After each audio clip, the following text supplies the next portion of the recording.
जाहिराती पाहण्यासाठी subscribe, like आणि बेल आयकॉनवर क्लिक करा।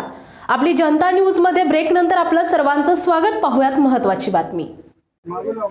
या साळुंकेर वानवडी या प्रभागामध्ये माझे भाऊ धनंजय घोगरे, माझी आई कालिंदा पुंडे, अभिजित भाऊ आमचा मोठा भाऊ आणि माझी बहीण शेंडकर कोमलताई शेंडकर यांची या भागामध्ये जे काम आहे आज तागत एका नागरिकाची कुठलीही यांच्या विरोधात तक्रार नाही।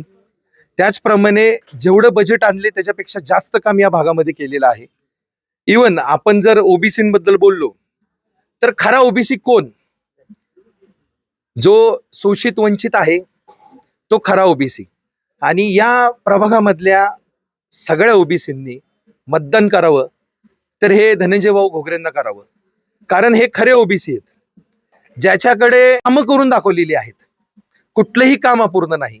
तर माझी या आमच्या वानवडीतल्या साळुंकेर मधल्या जनतेला अपील आहे की तुम्ही यांना भरघोस मतांनी विजयी करा, खूप मतदान करा।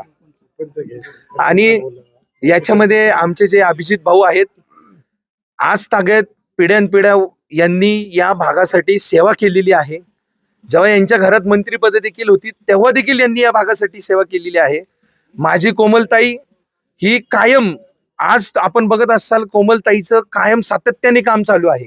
कोमलताई देखील आपल्यातली सर्वसामान्य आहे। आमच्या ज्या आई आहेत, आईंचं तर कामच त्यांचं सर्व काही आहे। महेश दादांनी आजपर्यंत समाजामध्ये भरपूर काम केलेलं आहे। सगळ्यात महत्वाचं म्हणजे एकाही नागरिकांची यांच्या बाबतीमध्ये कुठलीही तक्रार नाही। मी समोर यायचं कारण हेच आहे की माझा या पक्षाशी कुठलाही संबंध नाहीये, पण मी इथला एक स्थानिक नागरिक आहे, मी गाववाला आहे। त्यामुळे मला असं वाटतं की या खरंच जे योग्य आहेत यांना आपण मतदान करावं।